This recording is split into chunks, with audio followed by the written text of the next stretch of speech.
अब देखते हैं ग्रामसी ने इंटेलेक्चुअल्स के बारे में क्या कहा। सो ग्रामसी ऑन इंटेलेक्चुअल्स। सबसे पहले इंटेलेक्चुअल्स कौन होते हैं किसी भी सोसाइटी में जिनको सबसे ज़्यादा रिस्पेक्ट दी जाती है, ठीक है। So in every society intellectuals receive the highest amount of respect. तो ग्रामसी ने जो इंटेलेक्चुअल्स की इंटरप्रिटेशन दी वो बहुत ही ज़्यादा अलग है बाकी नॉर्मल इंटरप्रिटेशन से। So Gramscian has given a very different interpretation of intellectuals. So intellectuals कौन होते हैं भाई किसी सोसाइटी में, भाई जो सत्य बताएं, ठीक है, जो सच जानते हो।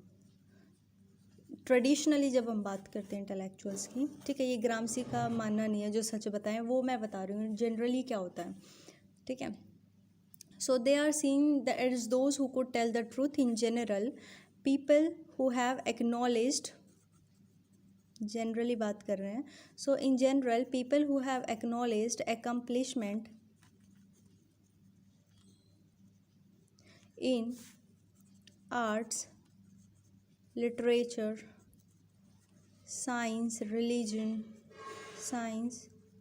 रिलीजन या फिर किसी और डिसिप्लिन में, उनको इंटेलेक्चुअल्स कहते हैं। So the people who has acknowledged accomplishment अब इन किसी भी डिसिप्लिन में, उनको हम इंटेलेक्चुअल्स कहते हैं। ऐसा माना जाता है कि इंटेलेक्चुअल्स क्या होते हैं, माना क्या जाता है देखेंगे, ऐसा माना जाता है इंटेलेक्चुअल्स आर न्यूट्रल। इंटेलेक्चुअल्स कैसे हैं, न्यूट्रल हैं, ऑटोनॉमस हैं, ठीक है। इंटेलेक्चुअल्स आर न्यूट्रल, ऑटोनॉमस, और ऐसे लोग हैं इंटेलेक्चुअल्स कैसे हैं, ऑटोनॉमस, न्यूट्रल, और ऐसे लोग जो सत्य की तलाश में घूम रहे हैं। So people engaged in understanding the truth. So they are the people who engaged in understanding the truth.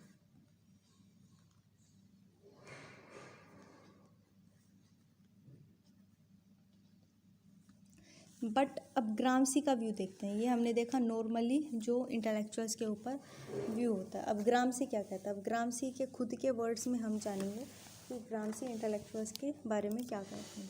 So according to Gramsci, every person is intellectual. Every person क्या है, एक इंटेलेक्चुअल है, but every person does not perform the task of intellectual।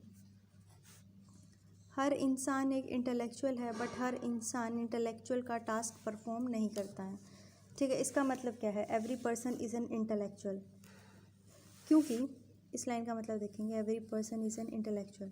So Gramsci के according जो भी कोई task perform करता है वो एक इंटेलेक्चुअल है। So every person is intellectual क्योंकि every one perform some work. हर कोई ना कोई काम करता है। So every one perform some work. अब एवरी वर्क, हर काम क्या होता है, सो एवरी वर्क रिक्वायर्स क्या, मैनुअल एंड इंटेलेक्चुअल लेबर। हर काम में मैनुअल या इंटेलेक्चुअल लेबर लगता है। सो ग्रामसी के अकॉर्डिंग इंटेलेक्चुअल वो होता है जो कोई भी काम परफॉर्म करे जिसमें लेबर लगे। अब दूसरी स्टेटमेंट देखते हैं, but every person does not perform the task of intellectual. इसका मतलब होता है कि एवरी पर्सन या फिर every work you can say, हर काम को हम इंटेलेक्चुअल वर्क नहीं मानते हैं। क्यों नहीं मानते हैं, ठीक है। अब जिस काम इंटेलेक्चुअल वर्क किसको मानते हैं सबसे पहले देखेंगे। एक होता है हमारा system of production. System of production में हमारा जैसे कि means of production, forces of production, relation of production. तो जो सिस्टम ऑफ प्रोडक्शन है, जिस काम की कोई भी यूनिक इम्पोर्टेंस है उसको हम इंटेलेक्चुअल वर्क मानते हैं। सो जिस काम की कोई यूनिक इम्पोर्टेंस है सिस्टम ऑफ प्रोडक्शन में, वो क्या है, वो है हमारा इंटेलेक्चुअल वर्क। तो यहाँ पे देख लेते हैं, intellectual work is equal to the work which has unique importance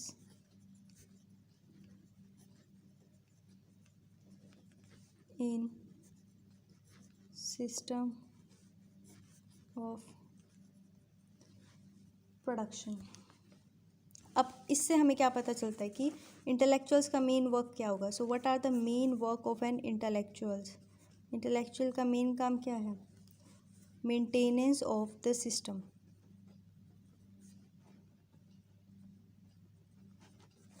system को मेंटेन रखना, ठीक है, ये इनका मेन काम है। कैसे मेंटेन करते हैं सिस्टम को, दूसरे पेज पे देखते हैं, इतने मैं बताती हूँ। सिस्टम को कैसे मेंटेन करेंगे? ऐसी वैल्यूज़, लाइफस्टाइल जनरेट करेंगे जिससे वो सिस्टम कंटिन्यू रहे, परपेचुएट रहे, ठीक है। सो इंटेलेक्चुअल्स का काम क्या है? ऐसी सिस्टम और वैल्यूज़ को जनरेट करना। अब क्लासिफिकेशन देखते हैं इंटेलेक्चुअल्स का। क्लासिफिकेशन, अब ग्रामसी ने इंटेलेक्चुअल्स के दो क्लासिफिकेशन किए। सबसे पहला हो जाएगा ऑर्गेनिक इंटेलेक्चुअल्स, दूसरा हो जाएगा ट्रेडिशनल। एक एक देखेंगे कौन सा क्या बात करता है। सबसे पहले देखेंगे ऑर्गेनिक इंटेलेक्चुअल्स। ऑर्गेनिक इंटेलेक्चुअल्स क्या होते हैं? अब देखो यहाँ पे देखते हैं। ऑर्गेनिक, एक नई, ये मान लो कोई पीरियड है, इसमें एक न्यू डोमिनेंट क्लास एमर्ज हुई है। So new dominant class emerge हुई है यहाँ पे इस पीरियड में। सो जब एक न्यू डोमिनेंट क्लास एमर्ज होती है तो ये अपने साथ एक क्लास ऑफ इंटेलेक्चुअल्स को लेकर आती है साथ में। सो ये क्लास ऑफ इंटेलेक्चुअल क्या काम करते हैं? They work in the maintenance of system. For example, जब कैपिटलिज्म का राइज़ हुआ था, तो यहीं पे देख लेते हैं। जब कैपिटलिज्म का राइज़ हुआ था तो इन्होंने इंटेलेक्चुअल्स, बहुत सारे इंटेलेक्चुअल्स लेके आए थे कैपिटलिज्म, जैसे कि इंजीनियर्स, जैसे कि डॉक्टर्स, जैसे कि बैंकर्स। तो ये ग्रामसी के अकॉर्डिंग इंटेलेक्चुअल कौन होते हैं? जो कोई भी काम करते हैं, चाहे वो मैनुअल हो या फिर इंटेलेक्चुअल हो, तो कोई भी काम करना इंटेलेक्चुअल बोला जाता है। और every human being is an intellectual, क्योंकि हर कोई ना कोई काम करता है। और इन सब का काम क्या था? इन सब का भी काम था मेंटेनेंस ऑफ सिस्टम, ठीक है। सो इनको ऑर्गेनिक क्यों कहा गया है? अब देखो, न्यू डोमिनेंट क्लास कौन थी? Capitalist class.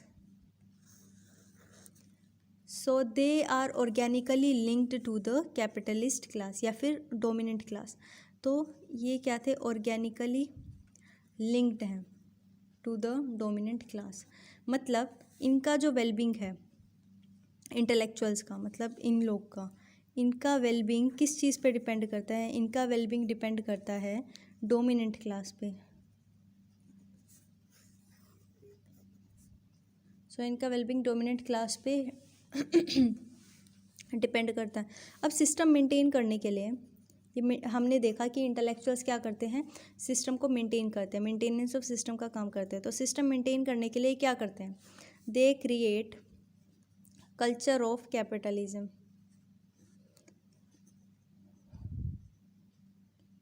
सो इससे क्या होगा? It helps in maintaining hegemony of dominant class. So it helps in maintaining hegemony of dominant class. इसलिए इनको क्या बोला जाता है? डेपुटीज of dominant class.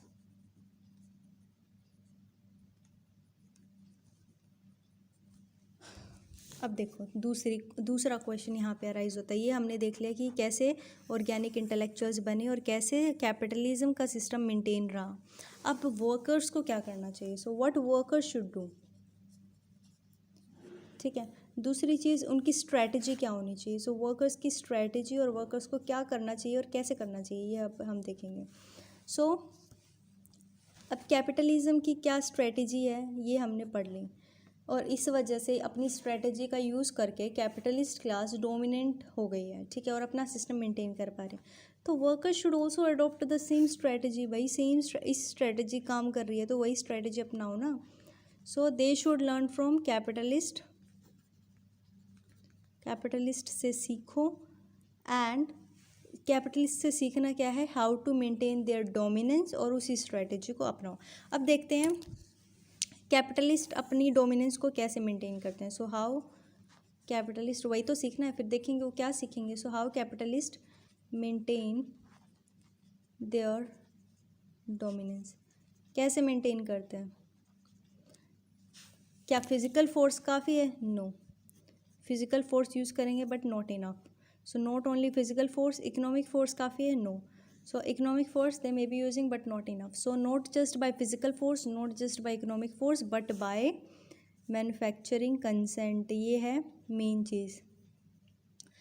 So manufacturing consent का मतलब क्या होता है, by making capitalism common sense, common sense बना दिया कैपिटलिज्म को, या फिर by making capitalism as a mass culture, capitalism को मास कल्चर बना दिया गया। So capitalist have not done it alone, क्या कैपिटलिस्ट ने अकेले इतना सब कर लिया कि कंसेंट मैन्युफैक्चर कर लिया, कॉमन सेंस, मास कल्चर? बिल्कुल भी नहीं, अकेले कुछ नहीं होता है। तो इन्होंने क्या किया, they have formed a coalition of classes, coalition of classes किसके साथ, कोएलिशन किसके साथ बनाएंगे, लाइक माइंडेड पर्सन्स के साथ। अब लाइक माइंडेड पर्सन्स क्या हो, वो कौन होंगे, ठीक है, जिनके में भी इंटरेस्ट अलग हों लेकिन कंसर्न्स एक हों। So who may not have identical interest, identical interest बेशक से ना हो बट कंसर्न्स कॉमन हो। तो अब देखो कैपिटलिज्म है, जो कैपिटलिस्ट क्लास है उसने किस किस के साथ कोएलिशन बनाया, जैसे कि डॉक्टर्स हैं, जैसे कि इंजीनियर्स हैं, टेक्नीशियंस हैं, और सिविल सर्वेंट्स हैं, सुपरवाइजर्स हैं। अब इन सब के कोएलिशन को लीडरशिप प्रोवाइड की है कैपिटलिस्ट ने। So capitalism has provide the leadership, capitalist ने लीडरशिप प्रोवाइड किया और इन लोगों को कन्विंस कर दिया बिल्कुल अच्छी तरह से कि इनका इंटरेस्ट तब ही फुलफिल हो सकता है, तभी इनका इंटरेस्ट मैक्सिमाइज हो सकता है जब हम सब मिलकर साथ में काम करें, ठीक है। अब देखो, अब वर्कर्स को इनसे क्या मतलब वर्कर्स को क्या करना चाहिए, सीख तो लिया इतना सारा वर्कर्स ने। तो सबसे पहली चीज़, डोंट गो अलोन, अकेले कुछ नहीं होने वाला। क्या बनाओ, तुम भी बनाओ कोएलिशन, किसका कोएलिशन, लाइक माइंडेड लोगों का, लाइक माइंडेड पीपल, ठीक है, लाइक माइंडेड पीपल का कोएलिशन बनाओ। तो ये किस चीज़ की बात करता है, वर्कर्स के कोएलिशन ऑफ, ग्रामसी बोलता है कोएलिशन ऑफ सब ऑल्टर्न क्लास। सब ऑल्टर्न क्या होते हैं, डिप्रेस्ड क्लास। तो एक डिप्रेस्ड क्लास का कोएलिशन बनाओ। तो ऐसा नहीं हो, ज़रूरी थोड़ी कि सिर्फ वर्कर्स ही हो जो कैपिटलिस्ट जिनको एक्सप्लॉइट करता है, देयर में भी सम अदर क्लास जिनको कैपिटलिस्ट एक्सप्लॉइट करता है। उन क्लासेस को ढूंढो, उनके साथ कोएलिशन बनाओ, तब अटैक करो, ऐसे सिंगल अटैक करने से कोई फ़ायदा नहीं है। अब दूसरी चीज़ हम बात करेंगे ट्रेडिशनल इंटेलेक्चुअल्स की, एक बार चेंज करते हैं हम page. So next will be traditional intellectuals. तो डेफिनेशन के अकॉर्डिंग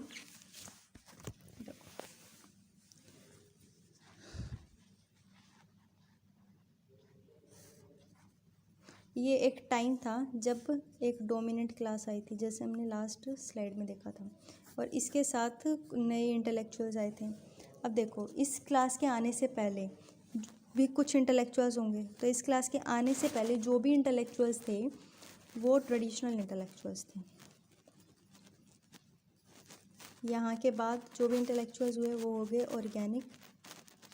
अब ट्रेडिशनल को हम बोलेंगे those persons who have been recognised as intellectuals before the emergence of new dominant class. अब एग्जांपल देख लेते हैं। एग्जांपल है वेस्ट में, वेस्ट में क्या है, चर्च फादर्स, ठीक है, दे वर रिकॉग्नाइज्ड एज ट्रेडिशनल इंटेलेक्चुअल्स। सो चर्च फादर्स किसके साथ नेक्सस में काम करते थे, अरिस्टोक्रेसी, मतलब किंग। सो इनके साथ इन्होंने क्या डेवलप किया हुआ था, नेक्सस। तो जो अर्लियर डोमिनेंट क्लास है, अर्लियर डोमिनेंट क्लास कौन सी है, अरिस्टोक्रेसी, किंग। तो ये जो चर्च फादर है, मतलब ये जो इंटेलेक्चुअल्स थे, ट्रेडिशनल इंटेलेक्चुअल्स, ये इनके लिए क्या करते थे, कंसेंट जनरेट करवाते थे। So they use to generate consent for earlier dominant class. So since they are not organically originated with the new dominant class, तो ये क्या है, इंडिपेंडेंट है, ये डोमिनेंट क्लास पे डिपेंडेंट नहीं है और ये ऑटोनॉमस हैं, सो दे अपीयर ऑटोनॉमस। इनकी प्रेस्टीज में, इनके सोशल पोजीशन में there may be some decline. इसलिए क्या किया, इनकी सोशल प्रेस्टीज में ये रिवोल्ट ना करें या फिर कोई भड़क ना करें, जो कैपिटलिस्ट हैं उन्होंने क्या किया, इनके साथ भी कोएलिशन बना लिया। तो कैपिटलिस्ट ने इनके साथ भी क्या बना लिया, कोएलिशन। सो ग्रामसी सजेस्ट करता है वर्किंग क्लास को, भाई एक काम करो, तुम भी इनके साथ कोएलिशन बना लो, कैपिटलिस्ट को भाड़ में जाने दो, जो ये ट्रेडिशनल इंटेलेक्चुअल्स हैं इनके साथ कोएलिशन बना लो, फ़ायदे में रहोगे। सो ट्रेडिशनल इंटेलेक्चुअल्स के साथ ग्रामसी सजेस्ट करता है कि working class should try to establish a nexus, ठीक है। और फिर उसके बाद ग्रामसी क्या सजेस्ट करता है, जो नई क्लास होगी, सबअल्टर्न क्लास होगी, सो वर्किंग क्लास की खुद के भी ऑर्गेनिक इंटेलेक्चुअल्स होने चाहिए। ऑर्गेनिक इंटेलेक्चुअल्स क्या होते हैं, जब वर्किंग क्लास डोमिनेंस में आएगी इसके साथ भी कोई इंटेलेक्चुअल्स आने चाहिए ना, सो ऑर्गेनिक इंटेलेक्चुअल्स वर्किंग क्लास के भी होने चाहिए, क्योंकि बिना इंटेलेक्चुअल्स के देयर इज़ नो रेवोल्यूशन। अगर कोई इंटेलेक्चुअल नहीं होगा तो रेवोल्यूशन नहीं होगा। इंटेलेक्चुअल्स कौन होते हैं, इंटेलेक्चुअल्स वो होते हैं ना ग्रामसी के अकॉर्डिंग जो कोई भी काम करता है, मतलब हर इंसान एक इंटेलेक्चुअल्स है। सो वर्किंग क्लास में कौन कौन इंटेलेक्चुअल होगा, सो वर्किंग क्लास में इंटेलेक्चुअल्स होगा, टेक्नीशियन होगा, सुपरवाइज़र होगा। तो ये जो कैपिटलिस्ट क्लास थी, इन्होंने इनको भी अपने टीम में कर लिया था। सो कैपिटलिस्ट क्लास ने इन सुपरवाइजर्स, टेक्नीशियंस को भी अपने कोएलिशन में इंक्लूड कर लिया था। बट अब इनको क्या करना है, इनको अपनी own class, they have to make their own class, अपनी खुद की क्लास बनानी है और अपने खुद की क्लास को इनको लीडरशिप प्रोवाइड करनी है, ठीक है। They should provide leadership to the working class. तो supervisor and technicians can act as an organic intellectuals. तो जो यहाँ पे डोमिनेंट क्लास हो जाएगी, ये वर्किंग क्लास होगी, तो ऑर्गेनिक इंटेलेक्चुअल्स कौन से होंगे, सुपरवाइजर्स हो जाएंगे, टेक्नीशियंस हो जाएंगे, ये सारे हो जाएंगे। अब देखो ब्रिटिशर्स का जब हम देखें, ब्रिटिशर्स एक न्यू डोमिनेंट क्लास आई थी, तो ब्रिटिशर्स ने किसके साथ कोएलिशन बनाए, ब्रिटिशर्स ने ज़मींदार्स के साथ बनाए, ब्रिटिशर्स ने प्रिंस के साथ बनाए, सिविल सर्वेंट्स के साथ बनाए, माइनॉरिटीज़ के भी साथ बनाए। So civil servants were the steel frame as the existence dependent on them. Even though British were the sole exploiter, a minority believed them as their savior.